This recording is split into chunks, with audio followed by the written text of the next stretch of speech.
Magandang araw po sa ating lahat. Welcome po sa ating press conference patungkol sa binabantayan nating sama ng panahon na si Tropical Depression Bashang. Ako po si Joanna Balasta, Information Officer mula sa Public Information Unit ng DOST Pag-asa. Ang ating press conference ngayong araw is currently being live-streamed on our official Facebook page, DOST Pag-asa, at sa ating YouTube channel, DOST Pag-asa Weather Report ngayong araw. Ika-4 ng Pebrero 2026. Bago po tayo magsimula, nais po nating pasalamatan ang ating media partners na kasama po natin dito ngayon sa Pag-asa Media Room, sa mga kasama natin sa ating social media platforms para sa ating press conference. Salamat po. Kasama po natin ngayong araw ang key officials ng DOST Pag-asa headed by our Administrator, Dr. Nathaniel T. Servando. At ngayon, I'd like to call on Dr. Servando para sa maikling mensahe para buksan ang ating press conference. Magandang araw po sa ating lahat, sa ating mga kaibigan sa media at sa ating mga kababayan. Narito po tayo upang ang DOST Pag-asa ay magbigay ng pinakahuling informasyon tungkol sa Tropical Depression Bashang, ang pangalawang bagyong pumasok sa Philippine Area of Responsibility sa taong 2026 at unang bagyo sa buwan ng Pebrero. Bagaman ito ay tropical depression pa lamang, inaasahan na ito ay lalakas pa at isang maging tropical storm sa mga sunod na oras. At inaasahan natin na ito ay magdadala ng malalakas na pag-ulan na maaaring magdulot ng mga pagbaha at landslide sa mga flood at landslide prone areas, sa mga areas na direktang tatamaan ng bagyong Bashang. Ganon din po, ito ay magdala ng malakas na hangin at posibleng storm surge sa mga baybaying lugar. Mahalaga po nating bigyan diin na ang maagang paghahanda ay susi sa kaligtasan ng ating mga kababayan. Ang pagiging alerto at makinig sa mga babala at agarang pagsunod sa lokal na pamahalaan ay malaking tulong upang maiwasan ang panganib na maaaring makaapekto sa buhay at ari-arian ng ating mga kababayan. Kami po sa DOST Pag-asa ay tinitiyak namin na masusi naming bantayan ang kilos ng basyong Bashang at agarang ipaabot sa ating mga kababayan at sa mga ahensyang involved sa disaster management. Sa mga ating mga kababayan na naghanap buhay, mga mangingisda kapag nakataas na ang mga signals, lalong-lalo na sa Kabisayaan at sa mga lugar na direktang matatamaan ng basyong Bashang. Kung maaari, ipagpaliban muna ang pumalaot upang maiwasan natin ang maaring mangyaring aksidente. So, ang detalye ng bagyong Bashang, ang kilos nito, anong mga specific na lugar na maaaring tatamaan ay ibibigay ng aming kasamahan, weather forecaster na si Chris Perez. Siya ang chief ng aming weather forecasting section. Magandang umaga muli at maraming salamat. Salamat po Dr. Servando, ang ating DOST Pag-asa Administrator. Ngayon naman po para sa latest updates tungkol sa binabantayang Tropical Depression Bashang mula sa Weather Division ng DOST Pag-asa, ang Duty Forecaster at Assistant Weather Services Chief Engineer Chris Perez po.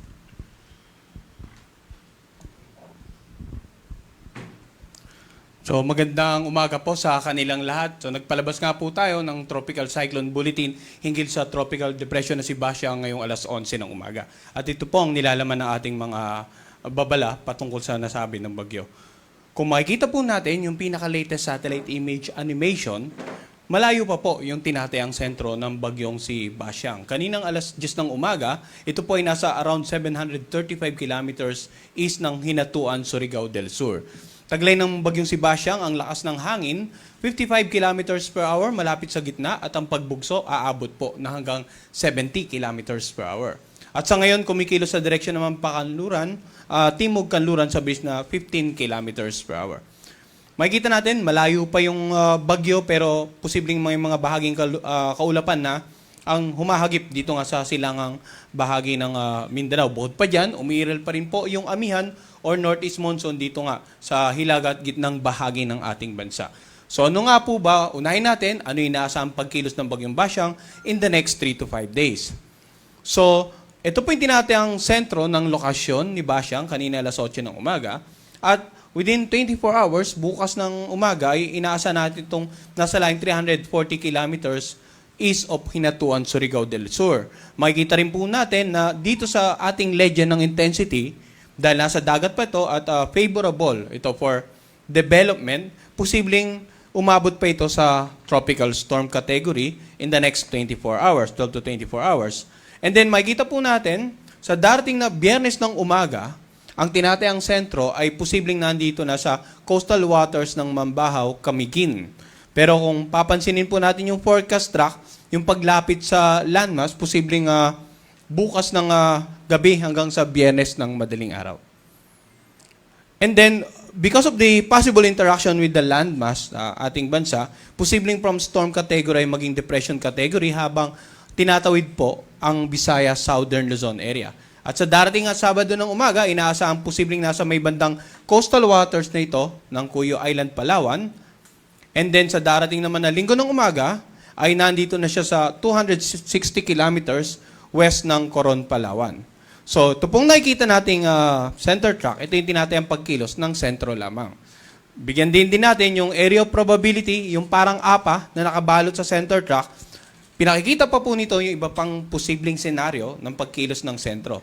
So kung dito, mapapansin natin yung center track posibleng tumama sa may bandang Surigao del Sur, dapat maging handa rin yung iba pang lalawigan sa silangang bahagi ng Mindanao at maging dito sa ilang bahagi ng Eastern Visayas for the possible landfall scenario, yung pagtama ng sentro. Bukod pa dyan, dito nga sa areas na sakop ng area probability sa natitirang bahagi ng Mindanao, and then the Visayas area and the Palawan area, maging itong Mindoro, Romblon area, kailangan maghihanda rin sa posibleng pagtawid ng sentro. Pero hindi lamang itong mga areas na nasasakupan po ng area probability ang dapat maging handa. Pag-usapan po natin mamaya, yung mga lugar naman, or ngayon, yung mga lugar na may mga wind signal. Ang wind signal po ay babala sa malalakas na hangin na dala ng bagyo within a specified period of time. For example, ngayong umaga, nagtaas po tayo ng signal number 1 dito nga sa eastern portion ng Surigao del Norte, kasama ang Siargao, Bukas Grande Island at sa Surigao del Sur. Pero hindi po ibig sabihin na agad-agad ay masungit na ang panahon sa lugar na ito. Ang mga tropical cyclone wind signal, may tinatawag po itong lead time. Kumbaga, meron pa po tayong oras para makapag-prepare sa posibleng lakas ng hangin. In the case of tropical cyclone wind signal number 1, 36 hours or less. Pero syempre, habang lumalapit po yung bagyo sa kalupaan ng ating bansa, pwedeng bukod sa mas lumawak pa yung mga lugar na may wind signal, lumit na yung lead time, pwede pa po tayong magkaroon ng mas mataas na wind signal. Dahil ina-anticipate nga po natin yung posible pang paglakas ng bagyo. Possibly umabot pa ng tropical storm category. So ngayong umaga, ito lamang po yung may mga wind signal, pero asahan nga yung mga mas marami pang lugar sa mga susunod na tropical cyclone bulletin issuances. Ngayon, yung mga pagbugso naman ng hangin, gaya na nabanggit natin kanina sa satellite image, bukod sa bagyong si Basyang, meron tayong umiiral na amihan. Asahan din po yung mga pagbugso ng hangin sa nakararaming bahagi ng Luzon ngayong araw, or sa the entire Visayas area, Dinagat Island, Caraga, Davao Region, Zamboanga Peninsula, Camiguin, Misamis Oriental, at Lanao del Norte. Samantala, bukas naman, pagbugso ng hangin, nakararaming bahagi ng Luzon, buong Visayas, Caraga, Davao Region, Northern Mindanao, Zamboanga Peninsula, Basilan, at Tawi-Tawi. Sa darating naman na Biyernes, pagbugso ng hangin sa Batanes, Babuyan Island, northern portion ng mainland Cagayan, ganun din sa Ilocos Norte, Central Luzon, Metro Manila, Calabarzon, Mimaropa, Bicol Region, Visayas, at nakararaming bahagi ng Mindanao. So bakit po natin binabanggit yung mga pagbugso ng hangin na dala ng mga amihan? Yung mga lugar pong nakapalob sa listahan na to ay posible pong makaranas na bukod sa pagbugso ng hangin, magiging katamtaman hanggang sa maalon ang mga karagatan. So, abiso po natin dito sa mga kababayan nating mga isda at saka yung may maliit na sakyang pandagat na mag-iingat po sa pagpalaot, lalong-lalo sa mga lugar na bukod sa direktang tatama ng bagyo ay apektado ng amihan. Pag-usapan naman natin yung inaasahang pag-ulan. So, kanina sa satellite image, nakita natin, malayo pa yung bagyo, sentro ng bagyo, nahagip ng mga may kakapalang kaulapan ang silangang bahagi ng Mindanao. So simula ngayong umaga hanggang bukas ng tanghali, posibleng makaranas po ng pag-ulan, around 50 to 100 millimeters of rain. Itong mga lalawigan na ito, no? Itong Dinagat Island, Surigao del Norte, Surigao del Sur, at Davao Oriental. Samantala, simula naman bukas hanggang sa darating na Biyernes ng tanghali, kung mapapansin natin, mas marami na, bukod sa mas maraming lugar ang posibleng ulanin, mas marami na pong pag-ulan, inaasahan nga dito sa mga lugar na naka-highlight ng orange. Ito po yung Southern Leyte, Bohol, Dinagat Island, Surigao del Norte and Surigao del Sur, Agusan del Norte, Camiguin, Misamis Oriental at Agusan del Sur, around 100 to 200 millimeters of rain, posibleng maranasan simula bukas hanggang sa darating na Biyernes. Samantala, yung naka-highlight naman ng yellow, ito po yung mga posibleng ulanin ng 50 to 100 millimeters. At sa darating naman na Biyernes hanggang Sabado ng tanghali, kung mapapansin natin, from the eastern side ay nag-shift na yung mga forecast rains dito sa western side. Kasi kung natatanda natin yung forecast track, inaasahan nga natin yung pagkilos ng bagyo towards the southern Luzon area, Palawan area in the next 3 to 5 days. So, yung ulan ng 100 to 200 millimeters, inaasahan natin sa Aklan ng Antique, habang 50 to 100 millimeters of rain dito sa buong Palawan, Oriental Mindoro, Romblon, Capiz, Iloilo, Guimaras at Negros Occidental. Ngayon, ang ating pong rainfall scenario ay maaari ring mabago sa susunod na issuances ng ating weather advisory. Kaya pinapayan po ang lahat ng tabayanan din yung issuance natin ditong nabanggit nga natin na babala patungkol naman sa posibleng ulan na dala ng bagyong Basyang.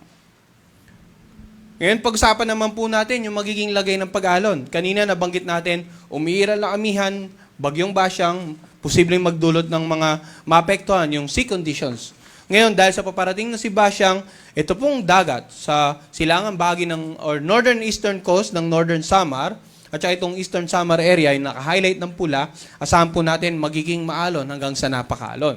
Hanggat maaari, huwag na po malaot dyan yung mga kababayan nating mga isda at yung mga may maliit na sakyang pandagat. Samantala sa natitirang bahagi ng ating bansa, katamtaman hanggang sa maalong karagatan sa Hilaga at silangang bahagi ng Luzon at maging dito sa silangang bahagi ng Mindanao. Ngayon, gaya din po ng wind signal at ng rainfall weather advisory natin, posible pang lumawak yung mga lugar na bahaging karagatan na may gale warning sa mga susunod na issuances habang papalapit ang bagyong si Basyang. Ngayon, dahil may inaasahan po tayong bagyo, ano nga ba yung paalala natin sa ating mga kababayan? No? Makinig ng balita, mag-monitor po sa updates ng DOST Pag-asa patungkol sa bagyo. Sa ngayon po, ang Tropical Cyclone Bulletin natin ay pinapalabas every 6 hours. Pero kapag nasa point na po siya, location na 24 hours before landfall, at habang tumatawid ng kalupaan ng ating bansa, magiging mas madalas na po ang issuance, magiging every 3 hours. Pangalawa, habang malayo pa ang bagyo, hindi pa directly nakaka-apekto sa atin, magkaroon tayo ng community at family plan. In terms of community plan, of course, coordinate and cooperate with our local government, local DR officials para po sa mga disaster preparedness and mitigation measures. And also, within the family, kailangan mag-prepare din po tayo ng mga necessities. For example, maganda ng emergency kit, yung mga mahalagang dokumento, itago po natin. And kung sa tingin nyo po ay nandun kayo sa mga areas na, for example, madaling bahain or may posibilidad na maapektuhan ng mga pagguho ng lupa, maki-cooperate po tayo sa ating local government, lumikas sa mga itinakdang evacuation center. So yan po muna ang latest update mula dito sa Pag-asa Weather Forecasting Center patungkol sa bagyong si Basyang. Ang susunod nating bulletin ay papalabas naman mamaya pong alas 5 ng hapon. Salamat po, Sir Chris Perez, ang ating duty forecaster mula sa Weather Division. At ngayon naman para sa mga updates sa ating major river basins at dam monitoring patungkol pa rin sa Tropical Depression Basyang, ipe-present po ito ng duty hydrologist from the Hydrometeorology Division, Ms. Eileen Abelardo.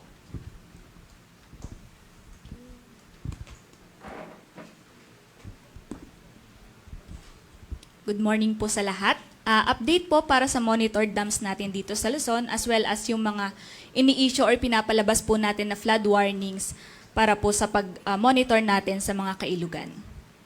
Una na po, dito po sa monitored dams natin sa Luzon, ang Angat ay bumaba po ng 21 centimeters, ngayon ay 207.44. Kung mapapansin naman po natin, ito ay mas mababa sa kanya pong spilling level at about 4.56 meters. For the Ipo Dam naman, tumaas ito ng 22 centimeters. Ngayon po ay 100.90 and meron pa naman pong 20 centimeters na mas mababa siya sa kanyang spilling level. While dito po sa Lamesa, 79.82, same din po sa yesterday na elevation niya, and also yung Upper Wawa sa Rizal po ay 135 or wala din pong pinagbago sa nakalipas na 24 hours. So sa apat na dams po na nabanggit na ito ay mas mababa sa normal high water level or yung spilling level niya, and wala po tayong ine-expect na anumang pagbabawas or pagpapakawala ng tubig sa apat na dam po na ito for the next few days. For the 3 cascading dam, dito po mula sa Ambuklaw, 750.97, bumaba ito ng 7 centimeters. Binga Dam, ito naman yung nakaka-receive ng tubig na nanggagaling mula sa Ambuklaw Dam, 573.01 meters. Tumaas po ito ng 32 centimeters.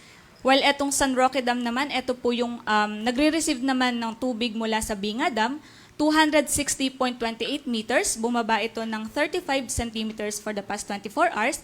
And kung mapapansin din po natin, mababa din po sila sa kanila pong mga spilling level, and wala din po tayong ine-expect na anumang pagpapakawala ng tubig mula din po dito sa tatlong dam po nito for the next few days.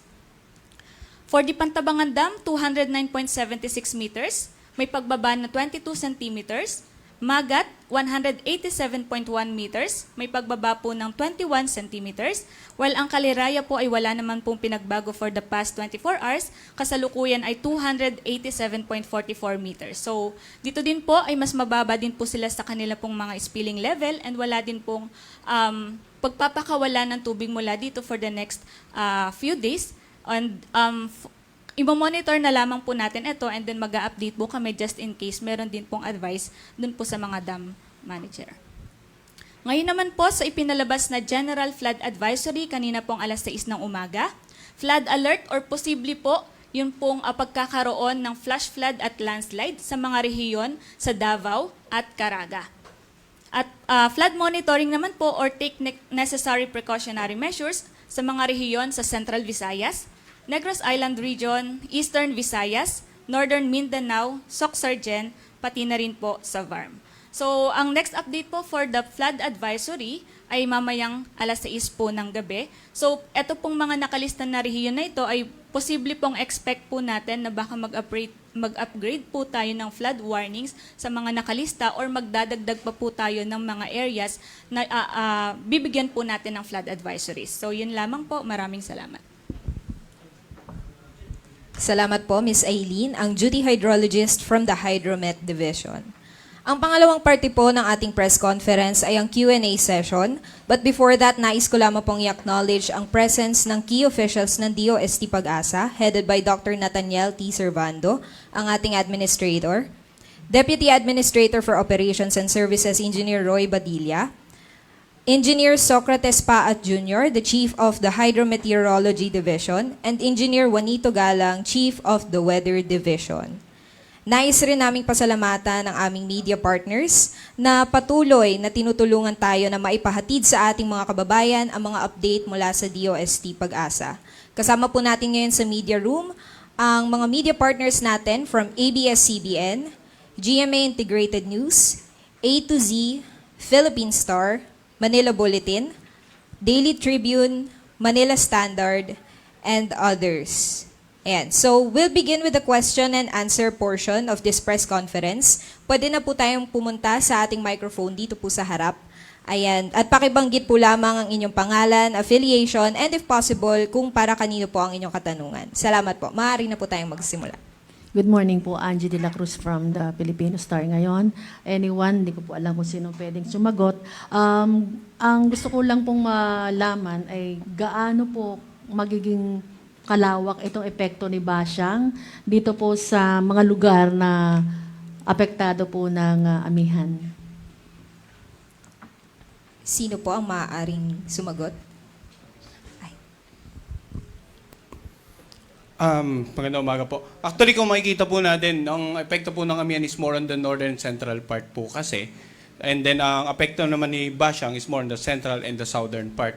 So, kung mapapansin po natin kanina, doon sa ating rainfall, based sa ating weather advisories, in the next 2 to 3 days, for example, yung 24 hours, 48 hours, at saka 72 hours, yung pag-ulan po ni Bashang is concentrated on the central and southern part lang po. So wala po tayong significant rains na inaasahan due to the amihan, pero nandun pa rin po yung abiso natin, paalala natin na maging alerto, mag-observe din po sa kanilang lugar kasi kahit po mahina yung pag-ulan na dulot ng amihan, kung for example, malapit po sa paanan ng bundok, ilang araw na umulan kahit mahina lang, so may tendency po lumambot yung bahaging kalupaan and then magkaroon po ng mga biglang pagguho ng lupa. So aside from the advisory natin kay Bashang, antabayan din po yung kababayan natin yung mga possible local rainfall at saka thunderstorm advisory na ipapalabas ng ating mga Regional Services Division sa mga lugar naman po na hindi sakop ng bagyo. May apektado po ba ang Metro Manila nitong si Bashang? Makikita po natin more on the central part talaga, no? Pero tingnan pa rin po natin yung development ng kaulapan nito kasi kung makikita po natin sa ating satellite imagery, yung makapal na ulap nito ay halos nakakonsentrate doon sa hilagang bahagi ng bagyo. Now, kung ipoproject po natin yung sentro nito at tumawid dito sa area na to, possibly ngayong darating na weekend, posibleng magkaroon po tayo ng mapag-ulan na directly associated with Bashang, pero yung significant, yung posibleng magdulot ng mapagbaha, talagang nakakonsentrate po dito nga sa ilang bahagi ng Southern Luzon, Visayas, and Mindanao area po. Ito pong weekend natin, uulanin. Possible po yun. Opo. Pero gaya nga nabanggit natin, yung concentration ng mga pag-ulan directly associated with Bashang is more over the Southern Luzon area, Visayas, and most parts of the Mindanao area po. Thank you po. Maraming salamat po. Any other questions po from our media partners?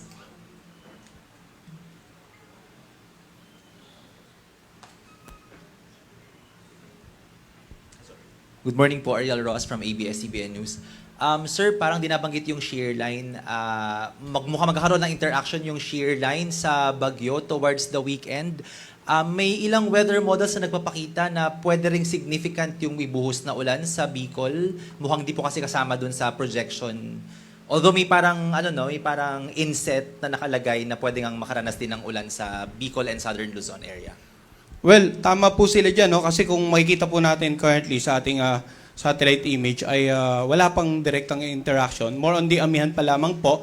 And then, possible na may mabong panibagong shear line over the weekend at tumapat dito nga sa may bandang eastern section ng Central and Southern Luzon. That is why yung paalala po natin sa ating mga kababayan, ang tabayanan po yung mga, not only the updates about the Bagyo, the Tropical Cyclone Bulletin, kundi maging yung weather advisory po, yung babala natin patungkol sa ulan na dala ng mga weather systems, and also yung gale warning natin, and possibly storm surge warning kapag naging storm na po itong bagyong binabantayan natin. Thank you, sir. Sir, isa pa po, syempre yung bagyo na ulit sa central part ng ating bansa. Last year, sunod-sunod yung dumaan dyan sa may Visayas, Mindanao area, may Tino, may Wilma, at pati si Ada dumaan din. No? Baka kailangan din nating i-explain ulit, sir, yung mga scenarios na pwedeng mangyari, especially given yung nangyari sa Cebu noong bagyong Tino. Gano ba karaming ulan at gano ba kalala yung i-expect na baha at pagguho ng lupa? So kung titingnan po natin sa ating pinakang rainfall forecast, ang pinakang sabihin na natin critical ay sa pagitan po ng Biyernes hanggang ngayon parating na weekend. In the next 24 hours, although may inaasahan tayong pag-ulan over the eastern section of Mindanao, 50 to 100 millimeters. Pero yun nga, Thursday to Friday, Friday to Saturday, inaasahan natin na landfall and then tawid sa central and southern part of the country. Yung ganitong karaming pag-ulan po, pwedeng magdulot ng mga pagbaha sa low-lying areas, pagbaha po sa mga komunidad na malapit sa ilog dahil kung hindi man po tumaas yung level ng tubig ng inyong ilog dahil sa continuous na pag-ulan, maaaring yung makaratig lalawigan ay maging mataas na yung level ng ilog and then na saktuhan na yung outflow ay papunta sa kanilang lugar. Pagguho naman po ng lupa, kung mabababad po yung lugar nyo, lalong-lalong po yung malapit po sa paanan ng bundok, posibleng maging malambot na yung mga bahaging kalupaan at maging sanid po ng mga landslide. Bukod pa dyan, yung dalang hangin ng bagyo, sa ngayon po, wind signal number 1, pero binabanggit nga natin, posibleng mag-intensify pa into tropical storm, posibleng magkaroon pa tayo ng mas mataas na wind signal, mas maraming wind signal, lalong-lalo na po dito sa Visayas and Mindanao area. At yung lakas ng hangin associated with wind signal number 2, karaniwan po, nakakapagdulot na ng minor damages or moderate damages sa ilang mga kabahayan na gawa sa magagaan na materyales. Pwede rin po makapagpatumba ng mga ilang uri ng pananim at makasira po ng mga ilang istruktura na gawa po sa mga lumang materyales. Kaya dapat maging alerto po tayo as early as today, bagamat wala pang direktang epekto, yung coordination and cooperation with the local government and continuous monitoring, kailangan updated din po tayo sa information regarding Bagyong Basyang. Sir Chris, sorry, huling hirit na lang, sir. Baka kailangan, sir, mas descriptive siguro. I don't know. Kasi halimbawa, yung shear line lang po, itong nakaraang araw, may grabing flash flood sa Northern Negros na wipe out yung ilang bahay. Grabe din po yung pagbaha. Like, significant na pagbaha po sa Eastern Samar and parts po ng Eastern Visayas. So, kung bagyo po ba, are we expecting worst level? Kasi parang yung kanina parang generic lang na pagbaha and landslides. Gano'ng kalala, yung severity po ba ng pagbaha at landslides? Pag ganito po, tingnan po natin yung tinatawag nating antecedent trends. Kung prior to the arrival, yung traversing or yung pagtawid ng bagyo, nakaranas na ba tayo ng mga pag-ulan sa inyong lugar? Now, kung nakaranas na po tayo, may monitoring po tayo or the local government, local DR officials ay may knowledge na ilang araw na pong umulan dito, wala pang bagyo, at ito yung projection ng bagyo, posibleng maapektuhan uli. Doon po papasok naman yung contribution ng ating local government at local DR officials regarding yung mga established na hazard map na kung saan na-identify po sa kanilang locality kung ano yung mga lugar na flash flood and landslide prone. Kaya po binibigyan natin laging diin na ang paghahanda sa bagyo ay isang interagency effort. Dapat po yung mga pinapalabas na abiso ng mga government agencies such as Pag-asa and the NDRRMC ay seryoso po natin in terms of disaster preparedness and mitigation. Kasi at the end of the day po, mas mainam po yung handa po tayo sa lahat. Paghanda natin yung malalakas na ulan, yung mga malalakas na hangin, possible storm surges sa mga coastal area, para po pag mangyari man yun o hindi, handa po tayo na our end. Idagdag ko lang na nakafocus tayo sa posibleng mga hazards na dulot nitong basyang sa kalupaan. But tingnan natin na ang basyang ay dadaan sa Visayas, no? Being an archipelagic area, maraming mga maritime-related activities, hindi lamang sa ating mga mangingisda, kung hindi mga tumatawid, no, ng mga karagatan, na maging maingat, lalong-lalo na inasahan natin na posibleng signal number 2 ang pinakamataas na signal na itaas, no, ng Pag-asa kapag ito ay maging isang ganap na storm upon landfall, no, that sa may silangang bahagi ng or northeastern part ng Mindanao. Maraming salamat po, Dr. Nats and Sir Chris. If I may add lang siguro doon sa tanong ni Sir Ariel kanina, yung mga paulan, yung mga significant rainfall na hindi naman directly associated sa bagyo. So by weekend, ulitin ko na lang, itong mga lugar ng Isabela sa bandang taas, dahil sa shear line, Cagayan, Aurora, kasama na yung Pulilio Island, and then maring part din ng Quezon, tsaka sa may Batangas area, at ilang part dito sa may Mindoro provinces. So sa ngayon pa lang, pinag-iingat natin kasi by the time ng by weekend, Saturday, Sunday, yung location nitong bagyong si Basyang nandito na sa may part ng Northern Palawan. So na-anticipate natin yung interaction ng shear line at nitong si Basyang. So ingat po yung mga kababayan natin doon. Ayan, maraming salamat po. Meron pa po bang tanong sa ating mga media partners? Wala na po? Ayan. Okay, so ngayon naman po, tingnan natin ang mga katanungan mula sa ating social media platforms. Unahin na po natin ang mga tanong mula sa Facebook. Galing po kay Ronald R.R. Cuano, asking if maaapektuhan po ba ang Cebu. Sino po ang maaaring makasagot?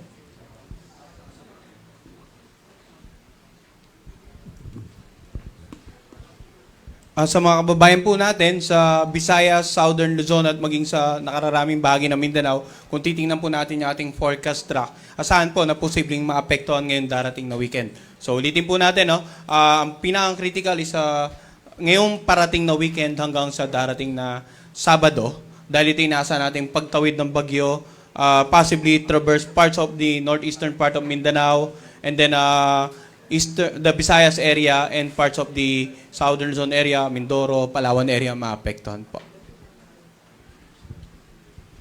Maraming salamat po. Meron pa po bang mga katanungan sa atin, sa media room at sa ating mga kasama sa social media?